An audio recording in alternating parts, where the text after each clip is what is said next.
Thank you for listening to this PYA webinar recast. PYA is pleased to offer this alternative way to access our thought leadership.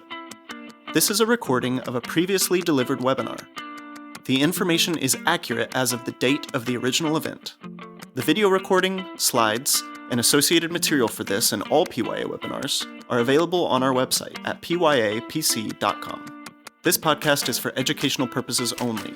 It is not intended to be used as legal advice or an official opinion. Good morning, everyone. Welcome to today's episode of PYA's Healthcare Regulatory Roundup Compliance Webinar Series. Today's topic is providing and billing Medicare for care management and remote monitoring services. PYA is happy to present today's webinar on this important topic. You may submit questions during the webinar by typing a message into the Q&A pane of the control panel. Also, immediately following the end of the webinar, you'll be asked to complete a short survey and submit any additional comments or questions. Any questions posed during the webinar will be responded to via email after the webinar. We've posted a PDF copy of the presentation slides for your reference in the resources pane. Also, you will receive an email later today with a copy of the slides and a recording of the webinar. You can customize your viewing experience by resizing, moving, or minimizing all of the panes within the webinar.net platform. With that, I would like to introduce our presenters, Martie Ross and Lori Foley. Thank you, Jennifer. Good morning, everyone. Thank you for joining us. I am Martie Ross, principal in PYA's regulatory compliance team. I am joined today by our fearless leader on that team, Lori Foley. And our topic today is Medicare reimbursement for care management and remote monitoring services. And this is a webinar that has been a decade in the making, with CMS first introducing reimbursement for chronic care management now 10 years ago in 2015. Actually, the story goes back further to 2010 with the passage of the Affordable Care Act, which put CMS on the long and tortuous path, transitioning from fee-for-service to value-based reimbursement models. The idea behind the reimbursement for care management and remote monitoring is to help providers build that critical infrastructure to support participation in those value-based models. But certainly it has been a challenge for providers to understand these rules and implement these rules and maintain compliance with these rules. And so Lori and I have been in the trenches along this 10-year path, tracking, I know, 10 years. 10 years. 10 years. But we've really tracked very closely, the publication of the rules in the Federal Register, as well as any of the supplemental guidance that CMS has offered in FAQs, webinars, and the like, and try to provide this to you in as a comprehensive and as direct and forward manner as possible. So today, in the next 57 minutes, we will cover the rules for the care management components, so the traditional chronic care management, complex chronic care management, and principal care management. We're going to introduce the newbie on the block, which is advanced primary care management, which CMS has now been reimbursing for 41 days or so. We'll then delve into remote patient monitoring, both physiologic and therapeutic monitoring. We'll wrap up with a discussion of the change in the rules regarding how rural health clinics and federally qualified health centers provide and are being reimbursed by Medicare. And finally, very briefly, touch on how other payers have been addressing these services and reimbursing for them. So let's get started with CCM, complex CCM, and PCM. And we apologize in advance to the uninitiated for our excessive use of acronyms in the discussion of these rules. But chronic care management every single time is a mouthful, so we'll say CCM. As is principal care management, that's our friend PCM. We'll start with the codes, just to familiarize ourselves with the expectation. The granddaddy of them all is CPT 99490, which is reimbursement for chronic care management, 20 minutes of service furnished by clinical staff under the general supervision of the billing practitioner. The requirement for an individual to receive these services is they have at least 2 chronic conditions that are expected to last at least 12 months or until the individual's death. and that the core of this is working from a comprehensive care plan developed by the care team. The add-on code is 99439, which is what you bill for each additional 20 minutes of service that you provide. CMS has put an upper limit as part of their correct coding initiative. They have imposed a limit of 2 units of 99490 as reimbursable. So you will receive payment for up to providing 60 minutes of CCM services. Beyond that, there's no reimbursement for additional time, or if we find another code to bill that additional time under appropriately. We then introduced CCM not furnished by clinical staff, but directly furnished by a physician or non-physician practitioner. That is billed under 99491 with the add-on code of 99437. Important to note that this code is in 30-minute increments, not 20-minute increments. And so you get reimbursement up to an hour and a half of these services. Again, even though these are provided by the physician or non-physician practitioner, you have to fully cross the minimum minute requirement to qualify under this code. CMS subsequently introduced an animal called complex CCM, billed under 99487 and 99489, that being the add-on code. This is a 60-minute code and a 30-minute add-on code. Again, this is the model of services furnished by clinical staff under the general supervision of the billing practitioner. What we add here with complex CCM is the severity of the patient's condition, so that it requires a moderate to high complexity medical decision-making. So that's our new element in complex CCM. There is no CPT code and no separate Medicare reimbursement when complex CCM is performed by the physician or non-physician practitioner. And note, at the end of the day, 2 units of 99490 plus 2 units of 99439, which means 60 minutes, the equivalent of 99487, actually reimburses higher. So doing just CCM reimburses higher. The reason you get into complex CCM is when you'd expect to go to 90 minutes, and then the reimbursement would be higher under the complex CCM model. CMS subsequently introduced principal care management. This is the service to be provided when you are focusing on one particular condition with a patient. So this is referred to often as specialist-based care management services. So if we're managing a patient's cancer diagnosis, for example, and providing that ongoing care management service focused on the treatment for that particular condition, then that's when we would use the principal care management codes.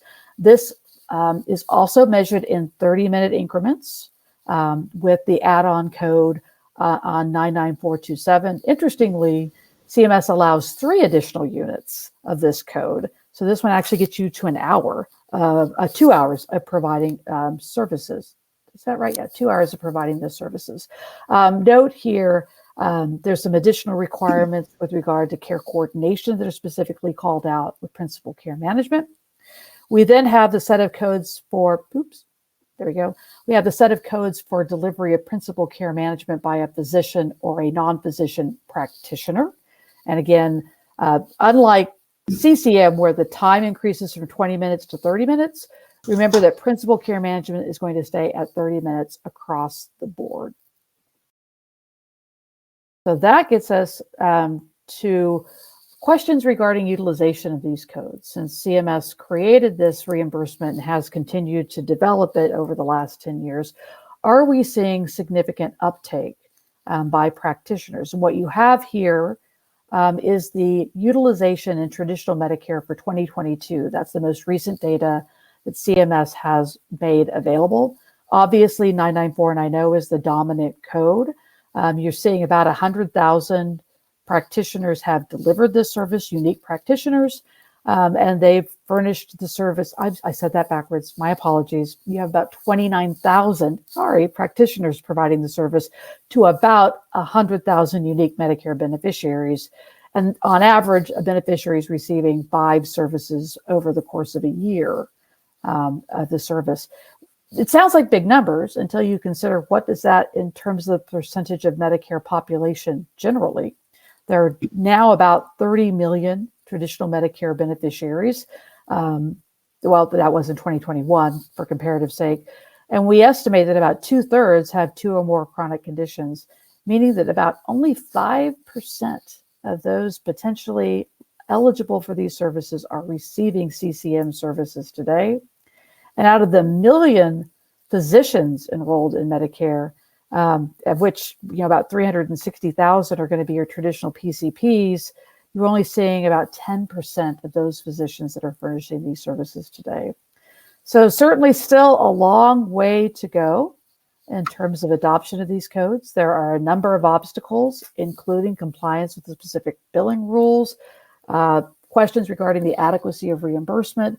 All of that's on the table. So here, I'm going to turn this over to Lori to delve into some of those, well, all of those very complex billing rules across the CCM, complex CCM, and PCM world. Perfect. Thanks, Martie. It has been interesting. I know we fully anticipated a bigger uptake of particularly CCM when it first rolled out, because we felt like so many providers were providing a good portion of the outside the visit types of care. We thought it would be adopted, but I think a lot of the different criteria that we'll talk through impeded some of the adoption for providers.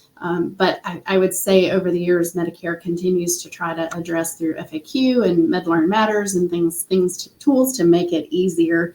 And hopefully today's conversation will help as well. So we're going to spend just a little bit of time going through these components of the billing rules. They're very similar from model to model, so CCM, complex CCM, and PCM as we go through. Definitely starts with consent. Sorry, I'm learning the new format. Here we go. Starts with consent for the patient. And Medicare feels very, very strongly that providers must explain the service to the patient and obtain and secure consent. And in addition to explaining that the nuances of the program and what the services will be, it is also informing the beneficiary that only one provider can provide these services at a time. The beneficiary may stop them at any point in time, that and that they are responsible for any copayment or deductible. Now, if they have a secondary insurance, we do see most of the secondaries pick that up. So not every patient would have an out-of-pocket, but you do have to inform them of that responsibility. That consent can be obtained written or verbally. And if it is verbal in particular, then it needs to be documented in the medical record, both that the patient was consented, that the program was explained, but also that they affirmed their understanding of those additional elements, specifically that they have that cost sharing, probably most importantly, that they have that cost sharing element. So when we're auditing, we're looking for that in the documentation of a verbal consent. If the patient chooses to revoke their consent, which could be inferred by signing up with another provider, then the practice can only bill for this current month, assuming they hit the other requirements of the code, and then no billing after that particular month. So, and CMS didn't give specific guidance if they have to give it, can they give it verbally? Do they have to give it in writing? It just says if the patient revokes consent. So you would want to document that if it were revoked. Yeah, Lori, one common question we get is who can give consent? And though CMS has not directly addressed it, our advice typically is follow your state rules regarding consent to treatment. Right, absolutely.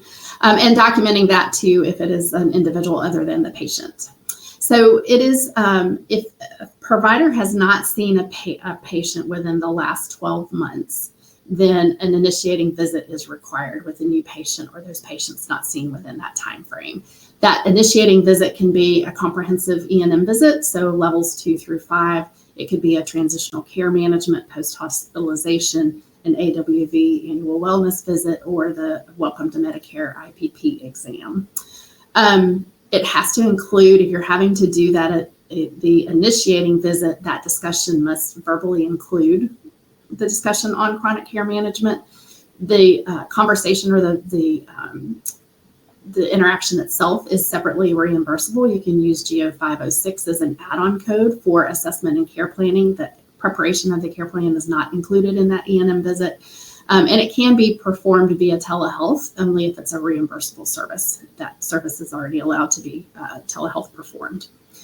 We have a lot of conversation regarding the billing practitioner versus the referring practitioner. So CCM is billed under the NPI of the practitioner who's providing that general supervision of the staff. So recall that Martie, when she was going through the codes, some of the codes can be performed by under general supervision by clinical staff versus personally performed by the provider.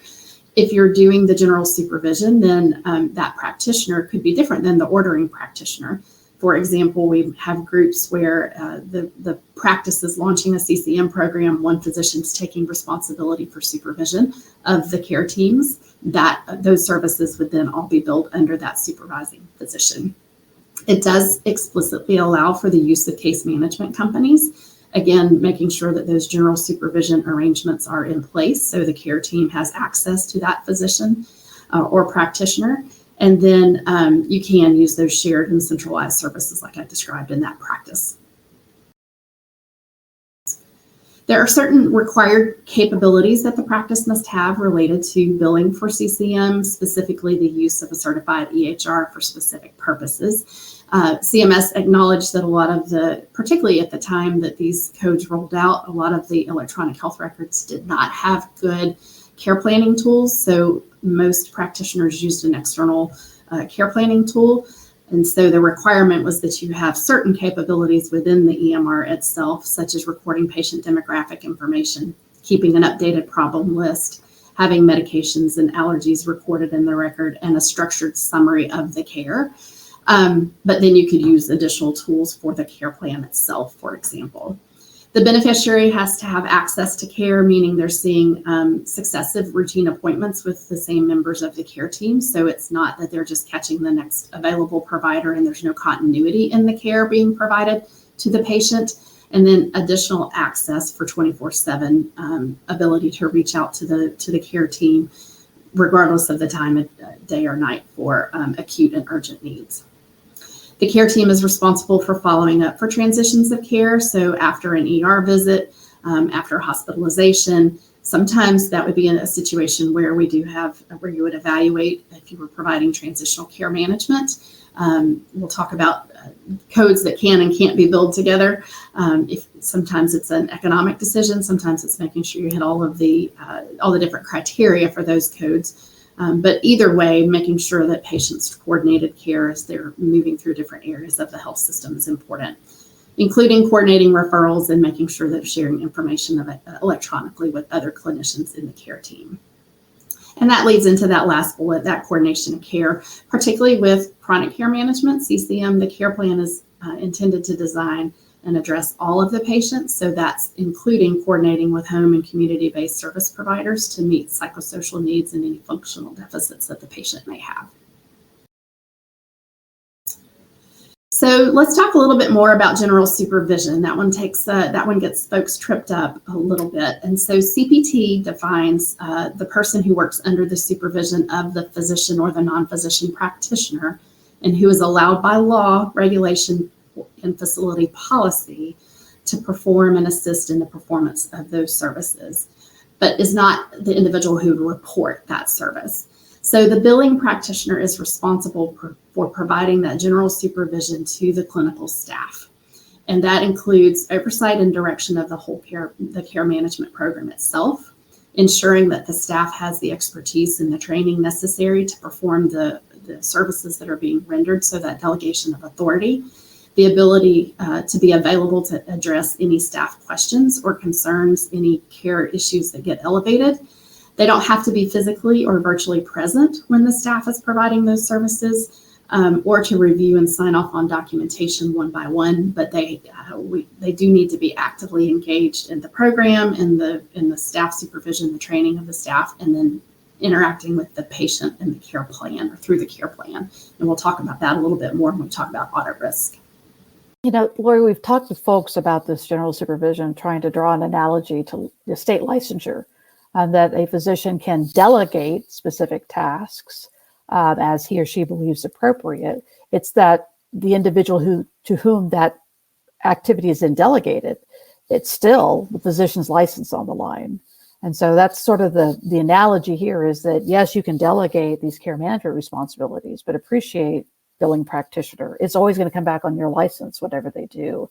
And so that's the appropriate level of supervision of that staff. And I think that's where, particularly when clients are using an external party to provide that care management team, you have an ordering physician who may be different than the supervising physician. And a lot of times the care team has somebody on site, a physician or a nurse practitioner that they're maybe elevating questions to, but really it's the connection from the care team to the physician in the practice, the clinician that's billing for the services and overseeing really the patient's day-to-day care. Yeah. Good points. The care plan has to be developed and regularly updated in an electronic format. So again, if your EMR has it, that's great. We're seeing more EMRs have more tools related to care plan management, but if not, then using an external electronic care plan is also acceptable. And again, the care plan has to be fully functioning under CCM to base on the whole of the patient. So to qualify, the patient has to have the 2 or more chronic conditions, but the care plan isn't just focused on those conditions. It's the entirety of the patient. So physical, mental, cognitive, psychosocial, you see all the lists here. It needs to include an inventory of the resources and supports available to the patient that they're taking and utilizing and or could avail themselves of in order to address certain circumstances. Mentioned all of the health issues. For principal care management, that one is more limited to focusing on the diseases at hand. So we do see providers, sometimes that's where we see more specialists using principal care management, oncology, cardiology, for example. They're really treating a more narrow focus of the disease state. And so the care plans are able to be more narrow to reflect that in particular. It's important that the care plan is aligned with the patient's, the beneficiary's choices and their values. And again, clinical staff at the delegation of the practitioner can create the care plan. The billing practitioner then would review and sign off on it. As far as accessibility, the practice must, or the provider must make a copy available to the patient, and that could be paper or electronic, depending on the patient's preferences, and then be able to share that care plan with others on the care team.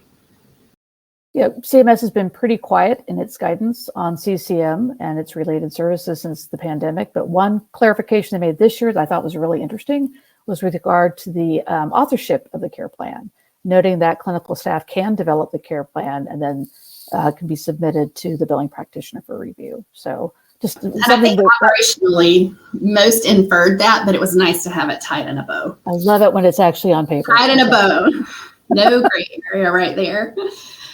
So for the care management services themselves, a lot of times they're not face-to-face with the patient. So it is looking at the performing medication reconciliation, making sure that they're self-medicating, that they're taking the drugs the way that they're supposed to get the outcomes to control those chronic conditions, making sure that they're getting their preventative services, that they're getting addressing their overall condition, including their physical, mental, and social condition, and then addressing social determinants of health, the SDOH. And including in that the documentation, CMS was a little light on the documentation. I think it's one of those where you know it when you see it.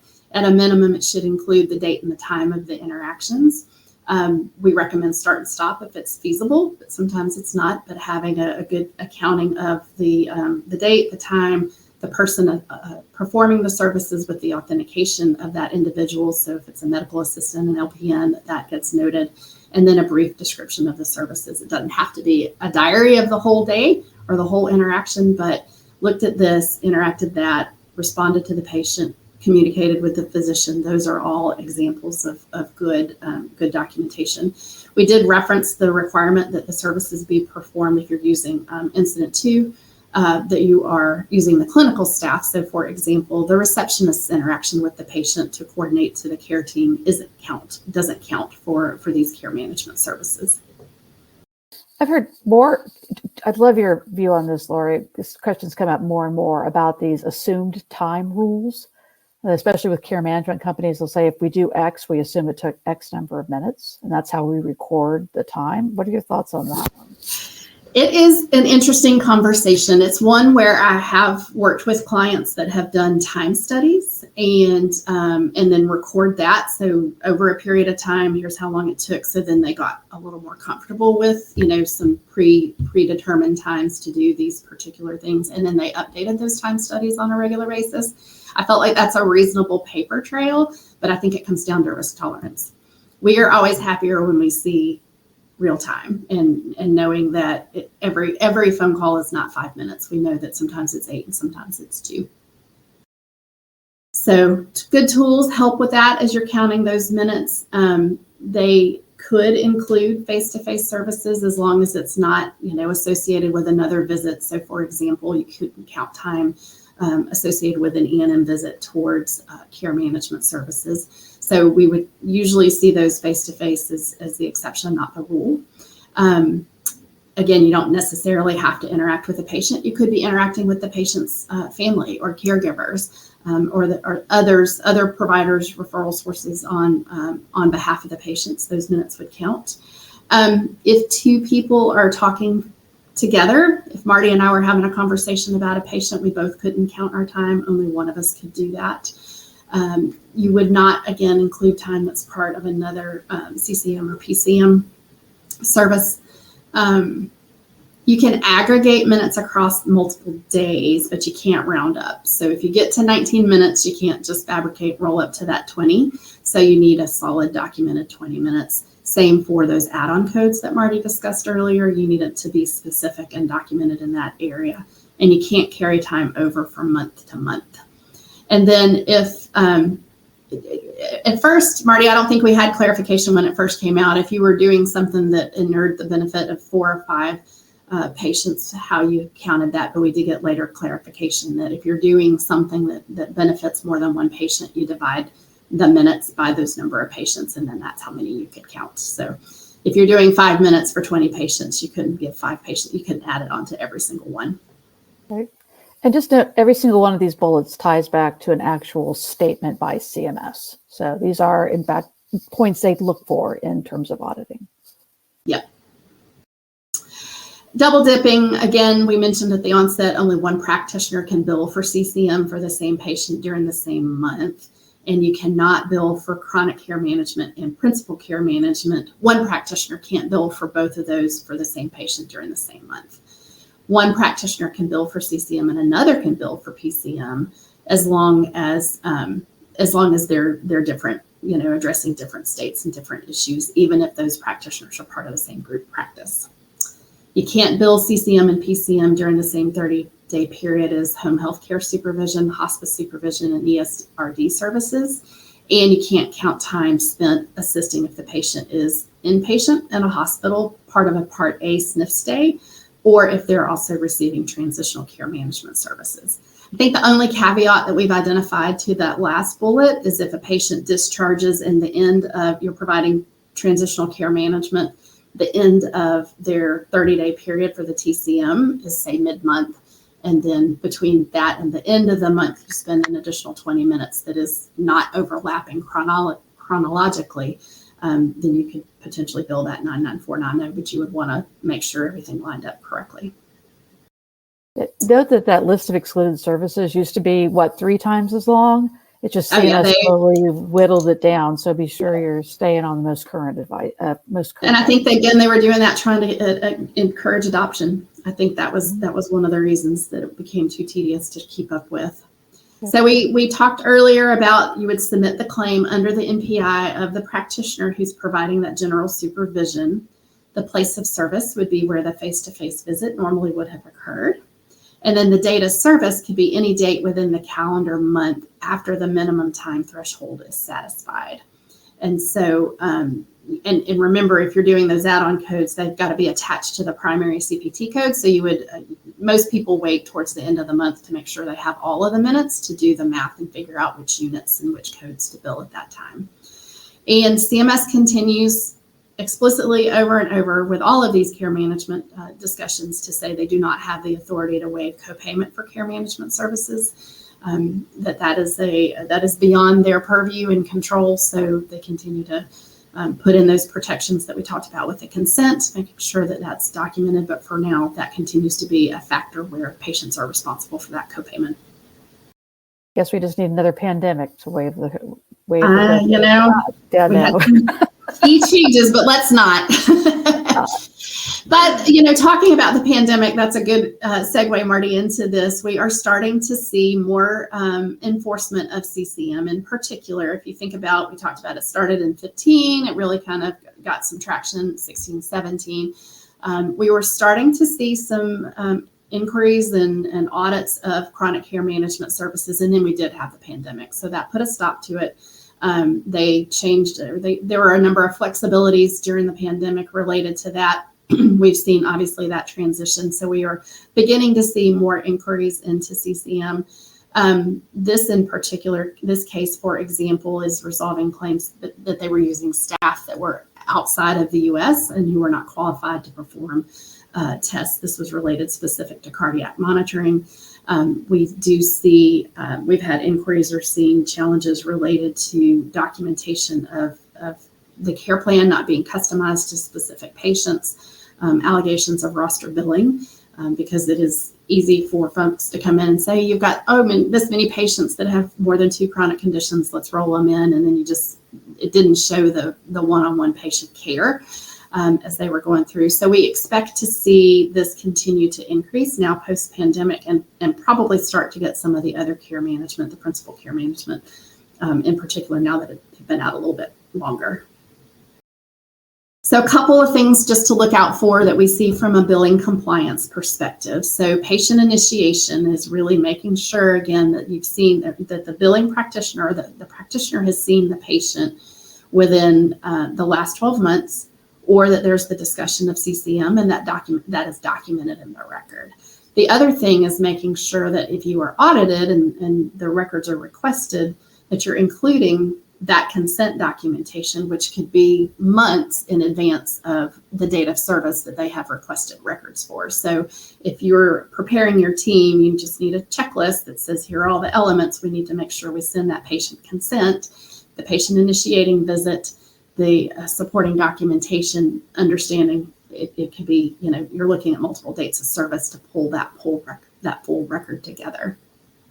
That also referenced then just the patient consent. We do see where there might be a general note that says consent was obtained. And Medicare is very specific. It needs to say consent was obtained and patient understands the financial responsibility and only one provider can provide the services and that they can stop at any time. We do have some folks that use a script, and so they supply that script, and the note would say we use the script and the patient understands some sort of documentation that all of those elements are covered. And then we were talking about the documentation on time. Martie's question was a good one as far as individuals that may put buckets of time in descriptions, but we've seen descriptions where it's 20 minutes of care management services, and we've seen other descriptions where reached out to Mrs. Jones, blood sugars going up, recommended she call her physician, talk to the doctor, he wants to see her this afternoon. The latter is good description to really show that the team is interacting with the patient and providing that hands-on care management. And I think that's where we're seeing some of the challenges, is that there's just very, very vague as to who's doing what they're doing in that time for the government in particular to challenge it. Again, the care plan needs to be robust. It's got to be patient-centered.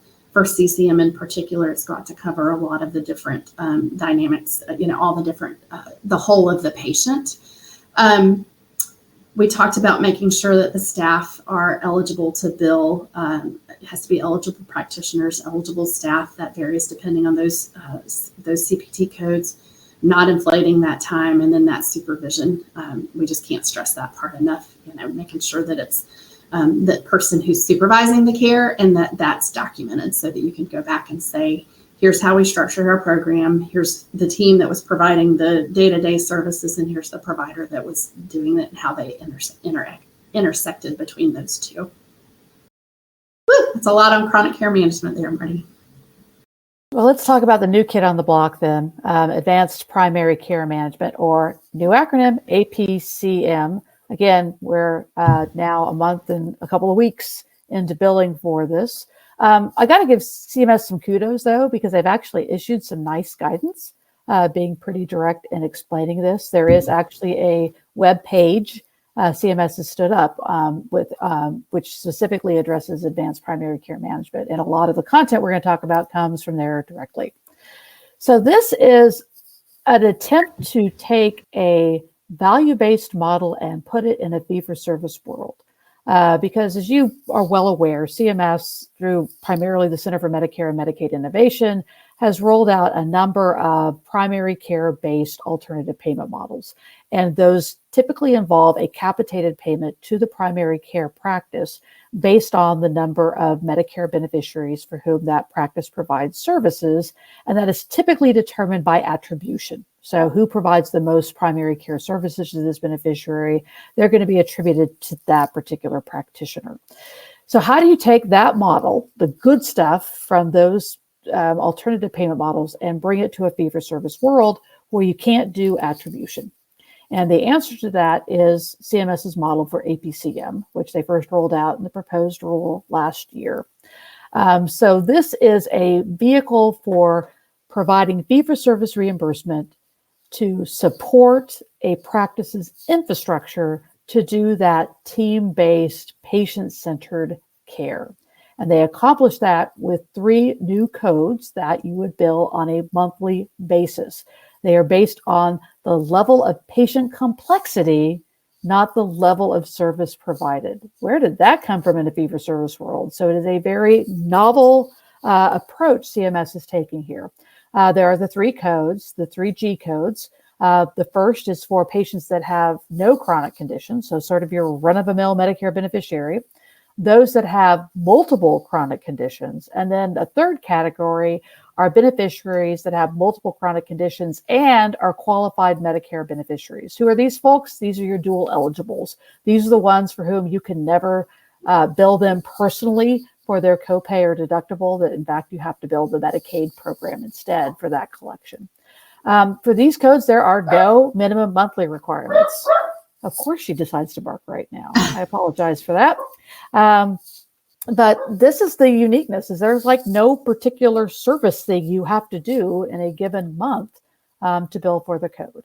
And again, there's those services that would be provided for a beneficiary are going to be done primarily by, again, clinical staff under the general supervision of a physician who is the billing practitioner for the service. You see here the elements, both the service elements and the practice level capabilities that are required to bill APCM. They look a whole lot like the requirements that Lori just went through for CCM. But we've noted here the APCM elements that are beyond those basic requirements for CCM and PCM, including that very specific directive on enhanced communication opportunities, such as secured messaging, a patient portal, or virtual services. One of the requirements to provide the service is you have to have the capability to do that. You know, patient sends you a photograph of a rash, and you are able to look at the rash and make a determination, generally through some sort of patient portal communication. There are also these ongoing practice activities that are required, including the analysis of a patient population data to identify gaps in services and needed services. So can you isolate all your patients with X diagnoses and be sure that they're receiving the appropriate services for those diagnoses? Can you identify those patients that have not yet received certain preventative services so that you can make sure you're communicating that need for those services with those beneficiaries? So you are using your data to slice and dice your patient population so that you can understand the patient needs and respond to them specifically. The other practice activity requirement that is new with APCM is your performance of assessment through performance measures. Specifically focusing on primary care quality, total cost of care, and as well as meaningful use. And we'll dive a little deeper on that matter right next. This is the table taken directly from the Federal Register, good old Table 25, which goes through the service elements and the practice level capabilities, providing you a more robust explanation. So if you are looking to bill APCM, I encourage you to review this carefully. Use it as a checklist to ensure that you are in a position to bill for these codes. With regard to those performance measures I mentioned previously, there are 4 options for a practice to meet this requirement. If you are a part of a TIN that's participating in the Medicare Shared Savings Program, we're going to assume that you are doing the measurement that's required. That's also going to satisfy your requirement with regard to patient population level management requirement because of the data that you receive back from CMS as an MSSP participant. If you're part of ACO REACH, making care primary or primary care first, that is also going to meet the requirements for performance measurement. If you achieve the status of a qualifying APM participant under the Quality Payment Program, you check the box there. And what most of us are going to end up in is the box that if you are a MIPS eligible clinician and don't meet any of the 3 above, you're going to register and report that value in primary care MVP. If you, for some reason, do not qualify as a MIPS eligible clinician, either you're newly enrolled or you have such a low volume of traditional Medicare billings, Part B billings, then this particular requirement is waived for you. Medical record documentation is sort of the scariest part of this new rule because we're expected, if it didn't document, it didn't happen. But how do you document some of these services? What CMS is looking for is that electronic patient-centered comprehensive care plan that Lori previously discussed for every patient for whom you're going to bill APCM. The elements that, to the extent you are engaging in outreach to the patient, the clinical staff are interacting with the patient, spending time with the patient, that would be captured in the medical record as all. And that leads us to the question, and I think, Lori, this is the most common question we've got about APCM. Does it become the floor? If you have a CCM program that you've created, you are well aware that there are months where you just don't cross the 20-minute threshold, or a PCM program where you just don't cross the threshold.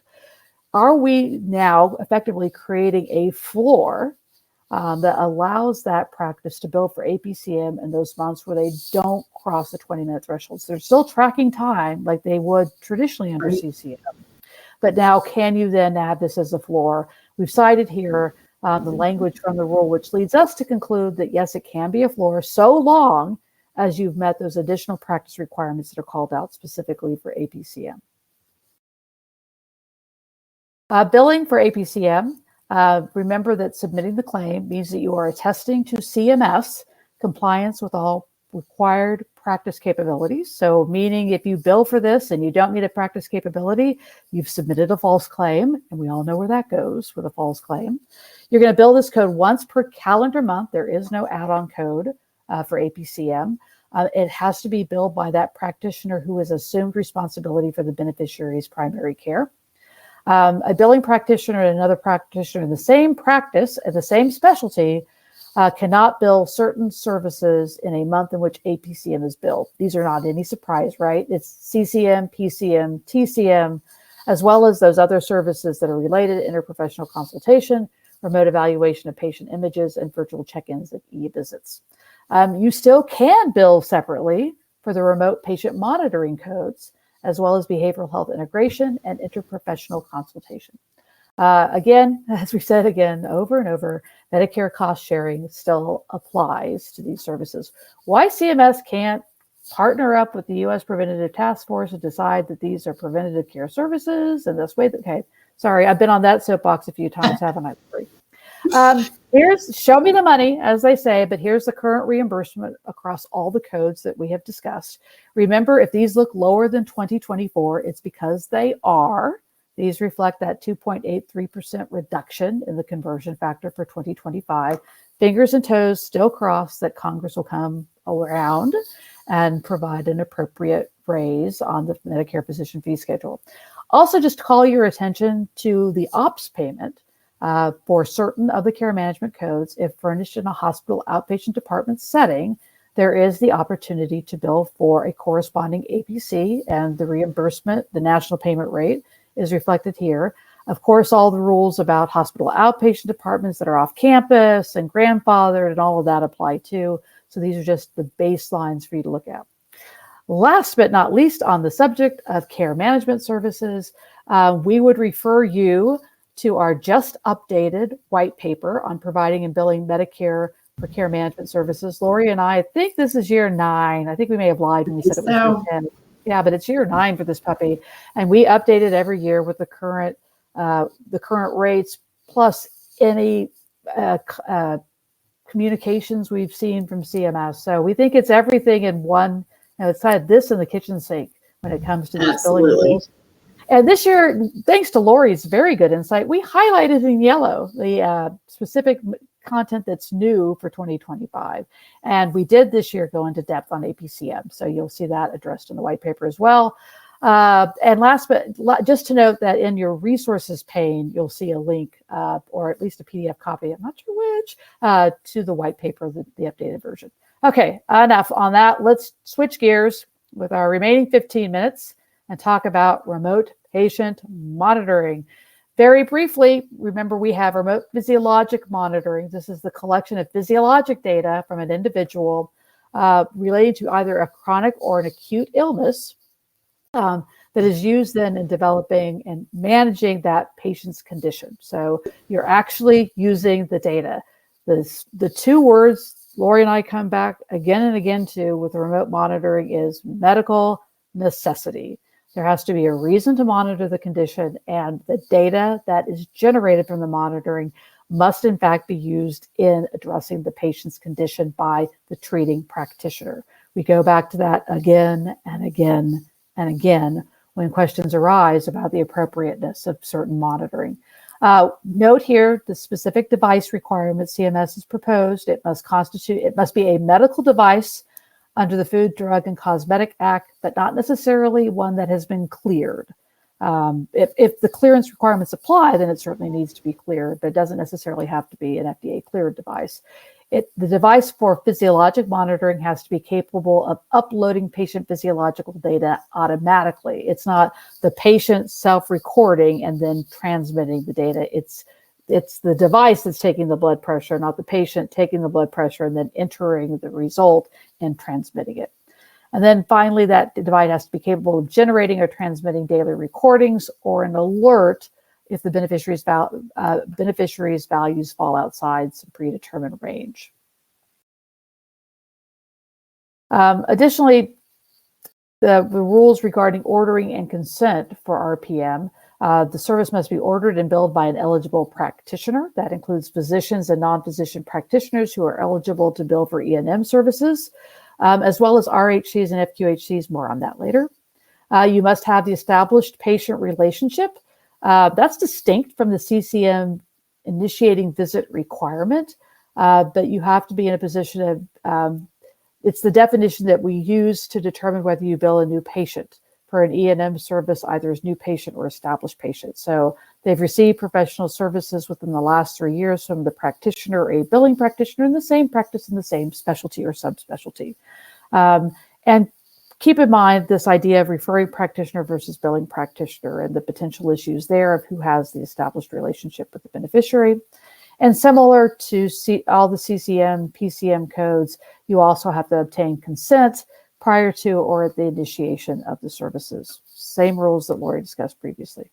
And Martie, we get questions. I was going to point out on that one is, can you do a blanket consent at the beginning and just have, you're consenting to all care management services that we may provide for you, and we recommend against that. It needs to be specific for each of the programs, and then in the latter programs, they've been very specific that it has to talk about this one separate from this one, separate from that one.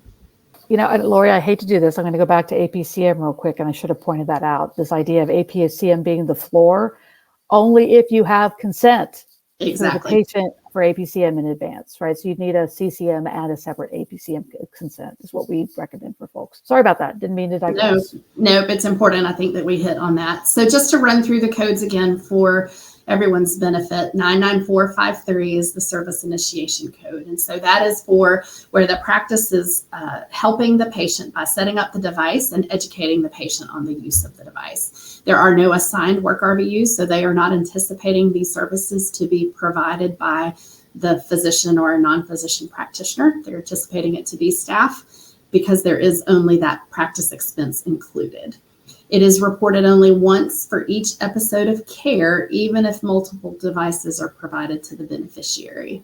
And so that episode of care is when the physiologic service, the monitoring service is begun, and then when it ends with attainment of the treatment goals.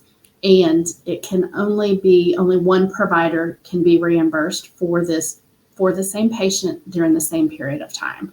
So if you have a patient and they have a urological issue and the urologist wants to do an RPM monitoring, and the cardiologist wants to, Medicare will only pay for one, even though those two are very distinct and separate. And they haven't told us how they adjudicate that. We assume the first one in gets the reimbursement.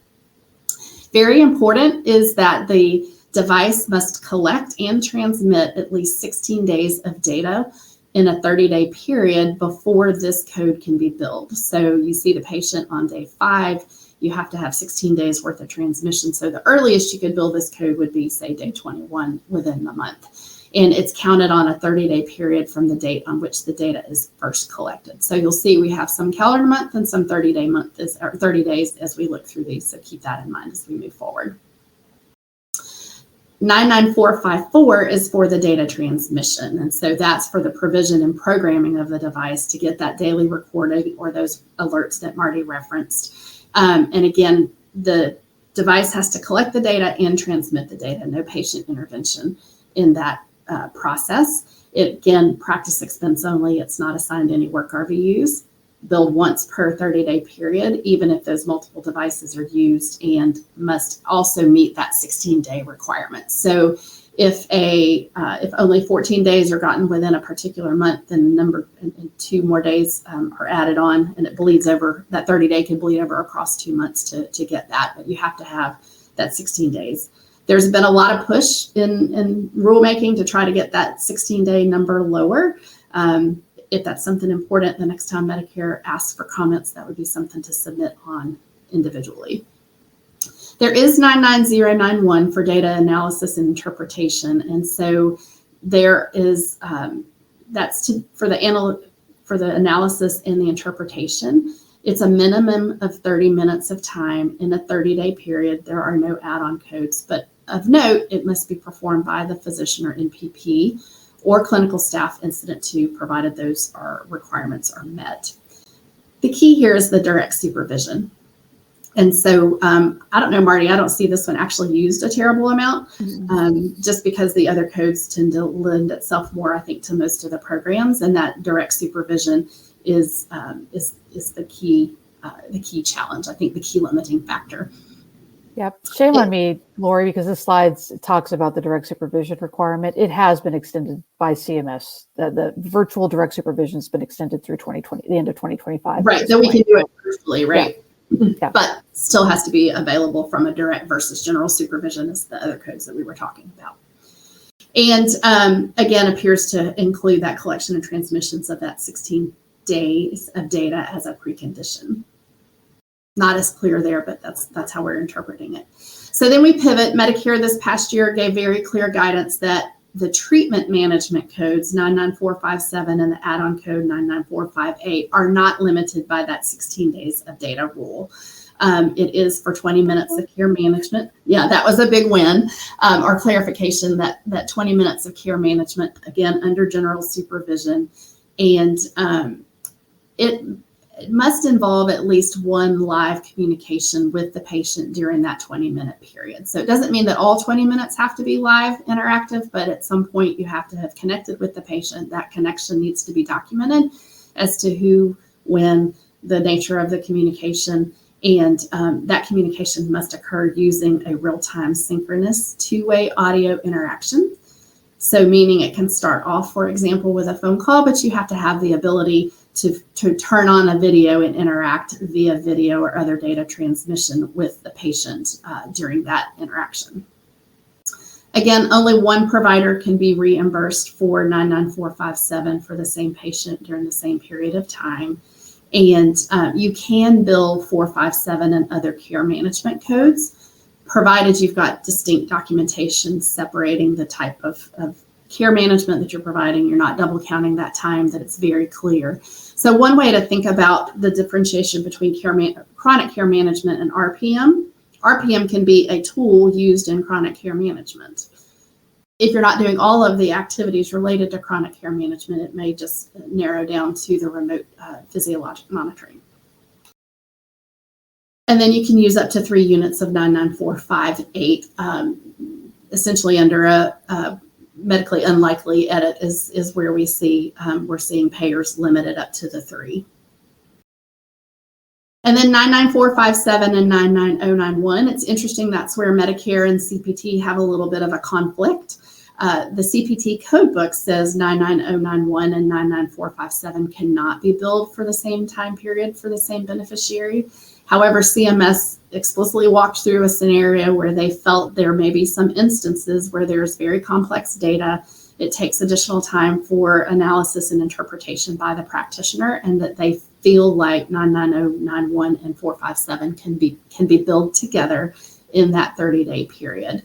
But again, you can't double count the time between those 2 codes. So you see here the RP. Oh, go ahead. No, go ahead, Lori. I was just going to get some outreach. Oh, this one's yours. Yep. Go ahead. No, well, these are the current 2025 reimbursement rates, national payment rates for the RHPM codes. If you have been tracking this the way we do, you've seen what over the last 5 years, Lori, every single year this goes down. And it's not just going down at the conversion factor reduction, it's going down in the RVUs. So it's like not exactly like CMS is trying to encourage the service. We are in the cycle of the AMA CPT committee review that they are again revaluing these codes by physician survey. So hopefully we will see them going up, but it is enormously frustrating. But we've seen these reductions in the reimbursement for these codes. Again, also note the APCs that are available for 53 and 54, not the other codes, but again, cautioning the off-campus rules, the grandfathered rules and the like kick in as well there. And Martie, 1 year in particular, when we saw a pretty deep decrease in these codes, we saw an increase in CCM. So again, we thought we inferred that they were wanting to shift the adoption of the CCM codes. So switching quickly to therapeutic monitoring, I want to keep us on time. Again, requires an FDA device, has to have the 16 days of data. RTM is different. Therapeutic monitoring is different because it allows the patient to gather and report the data versus the automatic transmission. So the patient can record pain scale, for example, input it in the device transmits it to the practice for that information. It is limited to 3 conditions: respiratory, musculoskeletal, and cognitive behavioral therapy. The established patient requirement does not apply to remote therapeutic monitoring. Because they're not E&M codes, they can be billed by any professional who can bill under the Medicare physician fee schedule. So we do see, for example, physical therapists being able to bill these codes, and providers cannot bill RPM, physiologic and therapeutic codes for the same patient during the same period of time. So it gets to be a mouthful, and you have to really distinguish when you're saying physiologic versus therapeutic sometimes. Again, you see the diagnosis here, the reimbursement here for these services, both on the Medicare physician fee schedule and the OPS fee schedule. Similar issues related to compliance, care plan, improper supervision. I think just focusing on that autopilot and roster billing, back to medical necessity and clinically appropriate. The services don't last forever. It needs to still be giving information that's important for the physician to continue, or the provider to continue to provide care for the patient. Some of the services, I think, if it's weight loss before surgery or things like that, it seems like it could just continue to expand years, and there needs to be that medical necessity test at all times. Quick plug, we have the remote patient monitoring white paper is also up. You have the link available in your resources. I'll push that to you guys so you can see it here. And then Martie, let's bring it in with the last couple of items on RHCs and FQHCs. Okay. So for a number of years, RHCs, FQHCs billed for the services we just discussed under G0511. So you would, yes, the RHC or the FQHC had to meet the requirements to bill for a particular service, but rather than billing the CPT code, they would bill G0511. And the reimbursement was flat across the board, about $80 last year. That RHC did not get its AIR, the FQHC did not get its PPS rate. They got that flat $80. And as you saw, when we looked at the reimbursement rates, that would be generally higher than the reimbursement on the fee schedule. But effective January 1st, RHCs and FQHCs can now bill the appropriate CPT code. They'll be reimbursed at the national non-facility payment rate, again, not the AIR or the PPS. They can continue billing GO511 through June 30 of this year, but note that CMS slashed the reimbursement for GO511, so it's closer to $57 as opposed to the $80. And effective July 1, no more claims for GO511 are going to be paid. Instead, our RHCs and FQHCs will need to use the specific code, meet all those requirements that we just discussed. There's no variation in those services. Last but not least, let's talk very briefly about what other payers are doing. Medicare Advantage. Go back to 2016 when these codes first came out. MA plans pushed back saying, we actually provide these services directly. We shouldn't have to pay a provider. It's a matter of covering the service, not necessarily reimbursing providers for the service. CMS agreed and said, if the MA plan believes it's already providing the service directly for their patients through their care management activities, they do not have to pay a provider for those services. And so that has been the rule going forward. And it's sort of all over the map on how that rule has been applied. Some plans have even asserted it with respect to RPM, which I think is pretty questionable because I doubt they're doing the actual monitoring, but that's the position we have. So there is some variation from MA plan to MA plan on whether they pay. When you get down to state Medicaid programs and commercial payers, it's kind of all over the map. In fact, you'll get United has different policies that they apply depending on the particular product that's involved. So it's a matter of finding on those online tools, determining whether payment is made or not. So there we go, a whirlwind through the RPM CCM rule. You guys have been asking a ton of questions. Lori and I will sort through those, get back with you versus email. And last but not least, future HCRR webinars. February 26th, we're going to take a deep dive into the proposed HIPAA security rule with our good buddy, Barry Mathis, head of our IT group. And then on March 5, I'm going to be joined again by Kathy Reep, and we're going to talk about site-neutral payment reform, which appears to be a very hot topic in the world of budget reconciliation. So stay tuned for that. Thank you so much for joining us today. Look forward to seeing you again soon. Thank you. Thank you for listening to this PYA webinar recast. The video recording, slides, and associated material for this and all PYA webinars are available on our website. If you have any questions or if we can help, please contact us at pyapc.com. Thank you again for joining us and have a great rest of your day.